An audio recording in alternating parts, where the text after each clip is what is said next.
નમસ્કાર બાળ દોસ્તો, વાલી મિત્રો, આપને પણ નમસ્કાર. આપ સૌ મજામાં હશો. આજે આપણે એકમ 6 11 થી 20 સુધીની સંખ્યાઓ ભાગ 4માં બાદબાકી માટેની કેટલીક પ્રવૃત્તિ વિશે સમજ મેળવીએ. ચાલો ત્યારે બાદબાકીની પ્રવૃત્તિ અંગેની સમજ મેળવવા થઈ જાવ તૈયાર. બાળ દોસ્તો, અહીંયા બાદબાકીની ઉદાહરણ છે, તેને સૌ પ્રથમ તો આપણે સમજીએ. આપ સૌ અગાઉ બાદબાકી તો શીખી જ ગયા છો કે કેટલીક વસ્તુમાંથી અમુક વસ્તુ બાદ કરવી, અમુક વસ્તુને ઓછી કરવી, તેને બાદબાકી કહેવાય. બરાબર? આપ સૌને બાદબાકીની ગણતરી કરતા આવડે છે. આજે આપણે 2 અંકની સંખ્યામાંથી 1 અંકને બાદ કરવાનો છે. પહેલું ઉદાહરણ સમજીએ. 17 - 5 અને તેનો જવાબ પણ અહીંયા લખેલો છે 12. હવે 17 આપને 11 થી 20 સુધીના અંક જ્યારે શીખ્યા ત્યારે તમે શીખ્યા છો કે 10ની 1 માળા અને 7 છૂટા મણકા. 10ની 1 માળા અને 7 છૂટા મણકા એટલે કે 10 ને 7 17. કેટલા થયા? 10 ને 7 17, જે 17 ઉપર લખેલા છે. 17 માંથી આપણે 5 બાદ કરવાના છે. બરાબર છે? તો અહીંયા 17 માંથી જ્યારે આપણે 5 બાદ કરીએ છીએ તો 12 વધે છે, એ જવાબ પણ આપેલો છે. તો પહેલા તો 17 માંથી 7 છૂટા મણકા છે, તેમાંથી આપણે 5ને બાદ કરી લઈશું. એટલે એ 7 મણકામાંથી 5 મણકાને કાપીએ. 1 2 3 4 5. જુઓ, પહેલા 10 અને 7 17 હતા. હવે આપણી પાસે બાદબાકીમાં 17 માંથી 5 બાદ કરવાના હતા, એટલે 5 મણકા કાપી લીધા છે. પછી આપણી પાસે કેટલા રહ્યા છે? 10ની 1 માળા તો છે જ, અને છૂટા કેટલા મણકા રહ્યા છે? 2. 10 ને 2 12. બીજું ઉદાહરણ સમજીએ. બીજું ઉદાહરણ છે 12 - 3. 12 માંથી 3 ને બાદ કરી દેવાના છે. હવે આપણે આ 12 માંથી 3 મણકાને કાપી લઈએ. 1 2 3. 3 મણકા કાપી લીધા છે. તો કેટલા રહ્યા છે? 9 મણકા રહે છે. બાળ મિત્રો, અહીંયા આપણે 2 ઉદાહરણ દ્વારા બાદબાકીની ગણતરી કરવાની થોડી ઘણી સમજ મેળવી છે. હવે આપણે વસ્તુઓ દ્વારા બાદબાકીની ગણતરી કરવાની સમજ મેળવીએ. બાળ દોસ્તો, અહીંયા બાદબાકીના ઉદાહરણ આપની પાસે છે. તેને કઈ રીતે ગણતરી થાય તેને સમજવાનો પ્રયત્ન કરીએ. પહેલા આપની પાસે ઉપર છે 15. કેટલા છે? 15. અહીંયા બાદબાકીનું ચિહ્ન છે અને અહીંયા છે 4. પહેલા તો આપણે આ રકમને સમજીએ કે 15માં 1 10, 5 એકમ, જે આપણે અગાઉ શીખી ગયા છે. 5 એકમની નીચે 4 મૂક્યા છે. એટલે કે જ્યારે પણ આપણે રકમ લખીએ ત્યારે એક ખાસ ધ્યાનમાં રાખવાનું છે કે રકમમાં એકમની નીચે એકમ અને દશકની નીચે દશક લખવાનું છે. સમજીએ. 15 માંથી આપણે 4ને બાદ કરવાના છે, એટલે કે 4ને ઓછા કરવાના છે. તો પહેલા 15 સંખ્યા મૂકવાની છે, એટલે કે 15 વસ્તુ મૂકવાની છે. તો આપને શીખી ગયા છે કે 10નું એક જૂથ અને છૂટા 5 એટલે 10 વત્તા 5 એટલે કે 10 ને 5 15. તો અહીંયા આપણે શું કરીશું? તો આ 10 મૂક્યા, 10નું એક જૂથ બરાબર છે, એક દશક એટલે કે 10નું એક જૂથ. હવે છૂટા કેટલા છે? હા, 5 સળી. છૂટી કેટલી સળી મૂકીશું આપણે? 5 મૂકીએ તો 1 2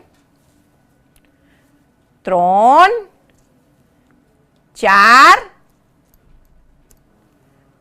5.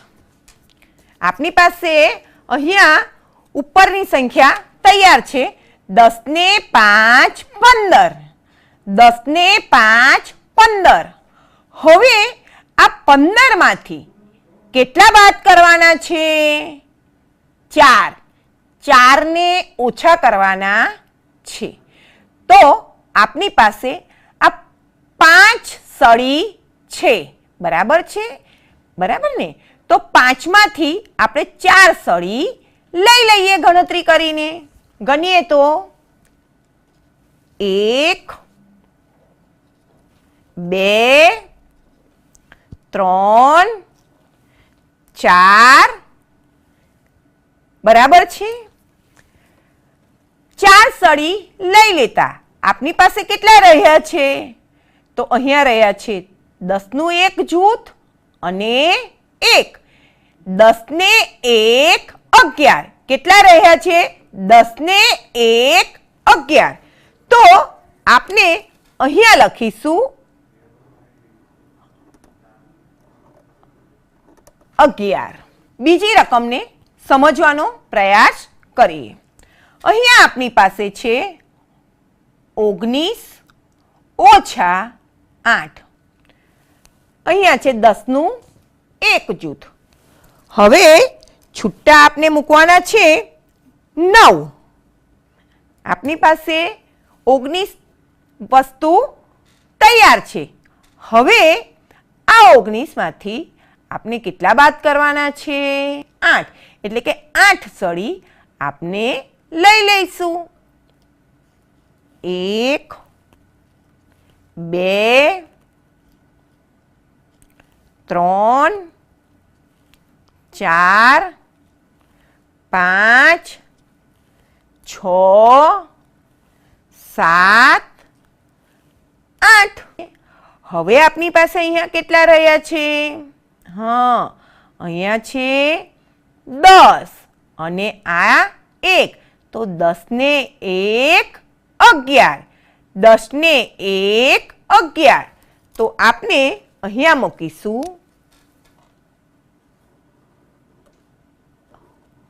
11.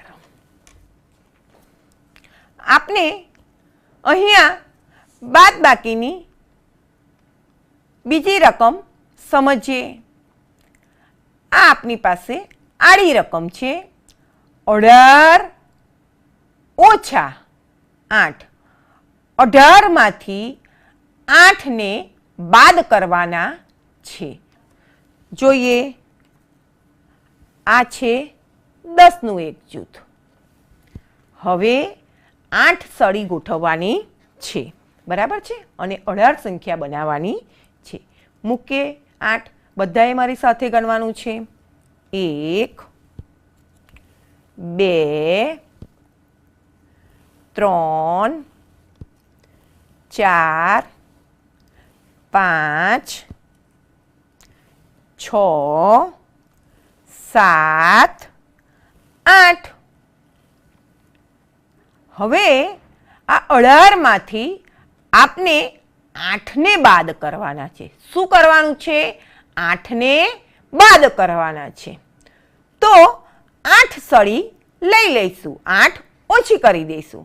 ચાલો 8 સળી ઓછી કરીએ. ગણો બધા મારી સાથે. 1 2 3 4 5 6 7 અને આ થઈ 8. જુઓ તો છૂટી સળી આપણી પાસે રહી ના. શું રહ્યું? ફક્ત 10નું એક જૂથ.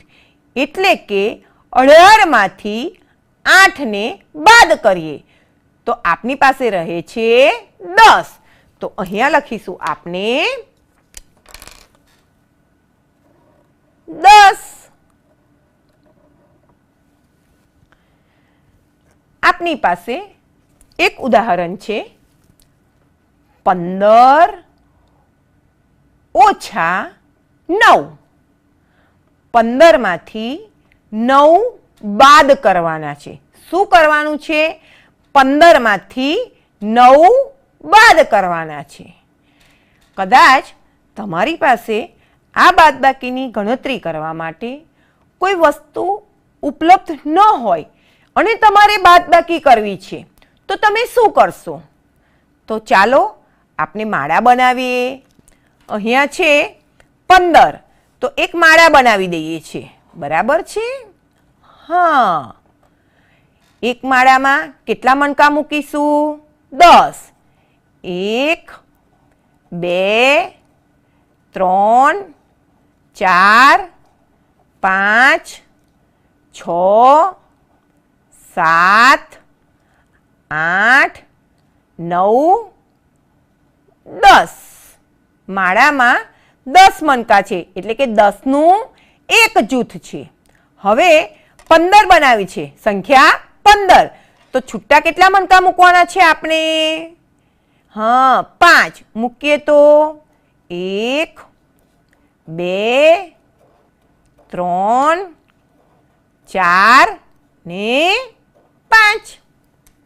આ 10 ને 5, 10નું એક જૂથ અને 5 છૂટા મણકા. 10 ને 5 15 થયા. હવે આ 15માંથી આપણે બાદ કરવાના છે 9. તો 9 મણકા કાપી લઈશું. કાપીએ તો 1 2 3 4 5 6 7 8 9. બરાબર છે? 9 મણકા કાપી લીધા છે. આપની પાસે હવે કેટલા મણકા રહ્યા છે તે ગણીએ. ગણીએ તો 1 2 3 4 5 6. એટલે કે 15માંથી 9 બાદ કરીએ તો આપની પાસે કેટલા રહ્યા? 6. તો અહીંયા લખીશું 6. બાળ દોસ્તો, આપને હવે સરવાળા અને બાદબાકી બંનેની ગણતરી માટેની થોડી પ્રવૃત્તિ કરીએ. અહીંયા આપની પાસે કેટલાક સરવાળાના ઉદાહરણ આપેલા છે. તેને વસ્તુઓ દ્વારા ગણતરી કરવાનો પ્રયત્ન કરીએ. આપની પાસે અહીંયા પહેલી રકમ છે 12 વત્તા 7. સરવાળો તમને બધાને ખબર છે કે એક વસ્તુમાં બીજી વસ્તુ ઉમેરવી, બે વસ્તુને ભેગી કરીએ ત્યારે સરવાળો થાય. અહીંયા જોઈએ, અહીંયા કેટલા છે? 12. તો આપણે શું કરીશું? હા, અહીંયા મૂકીએ 10નું આ એક જૂથ. બરાબર છે? હવે છૂટા કેટલા મૂકીશું? તો 2. 1 2. આપની પાસે થયા 10 ને 2 12. હવે આ 12માં બીજા કેટલા ઉમેરવાના છે? હા, 7 ઉમેરવાના છે. તો બીજી 7 સળી આપણે અહીંયા મૂકીશું. ગણીએ તો બધા સાથે 1 2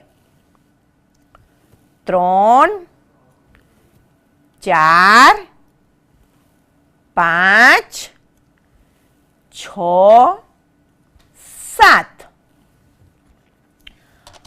અહીંયા 10 ને 2 12 અને બીજા છે 1 2 3 4 5 6 અને 7 આ બધી જ સળીને આપણે શું કરવાની છે ભેગી કરવાની છે બરાબર ને અહીંયા 10 તો છે જ હવે આ સળીની પહેલા ગણતરી કરી લઈએ ગણીએ તો 1 2 3 4 5 6 7 8 9 કેટલા થયા છે 9 કેટલા થયા છે 9 10 9 10 ને 9 કેટલા થશે 19 એટલે કે 12 માં 7 ઉમેરીએ છીએ તો આપણને જવાબ મળે છે 19 તો આ બોક્સમાં આપણે લખીશું 19 આપણે બીજું એક ઉદાહરણ સમજવાનો પ્રયત્ન કરીએ તો આમાં શું કરીશું આમાં આપણે અગાઉ શીખી ગયા છે તે પ્રમાણે લીટા કરીને પહેલા ગણતરી કરીએ અહીંયા કેટલા છે 7 તો 7 લીટા કરીએ આપણે પહેલા 1 2 3 4 5 6 7 7 લીટા કરી દીધા છે મેં હા હવે આ 7માં કેટલા ઉમેરવાના છે 6 તો આપણે શું કરવું પડશે બીજા 6 લીટા કરવા પડશે કરીએ તો 1 2 3 4 5 6 બરાબર છે હવે 7 અને 6 ને ભેગા કરીને ગણીએ અને જ્યાં 10 આવે ત્યાં એક જૂથ બનાવી દઈશું ગણીએ તો 1 2 3 4 5 6 7 8 9 10 આ 10 થયા છે એટલે 10નું આપણે એક જૂથ બનાવી દીધું છે શું બનાવી દીધું છે જૂથ એટલે કે 1 10 1 દશક હવે છૂટા કેટલા રહ્યા છે તો 1 2 3 10 અને આ છે 3 10 ને 3 13 કેટલા થયા છે 13 તો આ બોક્સમાં આપણે લખીશું 13 હવે આપણે આ એક રકમને સમજીએ અહીંયા છે 13 વત્તા 0 13માં 0 જ ઉમેરવાનું છે આપણને અહીંયા ખ્યાલ તો આવી જ ગયો છે કે અહીંયા કયો જવાબ આવશે પરંતુ પ્રવૃત્તિ દ્વારા સમજી લઈએ અહીંયા 13 ચાલો 13 કેવી રીતે થાય 10 અને 3 10નું એક જૂથ અને છૂટા 3 તો પહેલા આપણે અહીંયા 10નું એક જૂથ મૂકી દીધું હવે છૂટા 3 મૂકવાના છે 1 2 3 આપની પાસે 13 છે 10 ને 3 13 વત્તા 0 ચાલો અહીંયા 0 માટે કોઈ વસ્તુ મુકાય ન મુકાય તો શું કરીશું તો હવે એની ગણતરી કરી લઈએ અહીંયા છે 10 પછી છૂટી સળી કેટલી છે તેને ગણીએ 1 2 3 આ 10 અને 3 10 ને 3 13 તો આપણે બોક્સમાં જવાબ લખીશું 13 બાળ દોસ્તો હવે આપણે બાદબાકીની સમજ મેળવી લઈએ પહેલી રકમને જોઈએ અહીંયા આપની પાસે છે 7 ઓછા 4 આપણને ખબર જ છે કે અમુક વસ્તુમાંથી કેટલીક વસ્તુ બાદ કરીએ ઓછી કરીએ આપની પાસે અહીંયા કેટલા છે 7 7માંથી કેટલા બાદ કરવાના છે? 4. તો આપણે પહેલા 7 સળી મૂકીશું. 1 2 3 4 5 6 7. ઘણી 7 સળી. હા, હવે શું કરીશું? હા, કેટલા બાદ કરવાના છે? 4. તો આપણે શું કરીશું? આ 7 સળીમાંથી 4 સળીને લઈ લઈશું. ગણીએ 4 સળી. 1 2 3 4. હવે આપની પાસે કેટલી સળી રહી છે? સરસ, ગણવાનો પ્રયાસ કરો. હા, ગણો તો. 1 2 3. 7માંથી 4ને બાદ કરીએ તો આપણને જવાબમાં શું મળે છે? 3. તો આપણે આ બોક્સમાં 3 લખીશું. હજી આપણે બાદબાકી માટેનું એક ઉદાહરણ સમજીશું. આપણી પાસે અહીંયા છે 18. કેટલા છે? 18 ઓછા 7. એટલે કે 18માંથી 7ને બાદ કરવાના છે. આપણે શું કરીશું? 10નું એક જૂથ મૂકીશું અને 8 છૂટી સળી મૂકીશું. બધાએ મારી સાથે ગણવાનું છે. આ છે 10નું એક જૂથ, બરાબર. હવે 8 છૂટી સળી છે, તેને ગણતરી કરીને મૂકતા જઈએ. ગણો તો. 1 2 3 4 5 6 7 8. આપની પાસે આ 10નું એક જૂથ અને છૂટી 8 સળી છે. એટલે કે 10 અને 8 કેટલા થયા છે? 18. હવે આ 18માંથી કેટલા બાદ કરવાના છે? હા, 7 બાદ કરવાના છે. એટલે કે 7ને ઓછા કરવાના છે.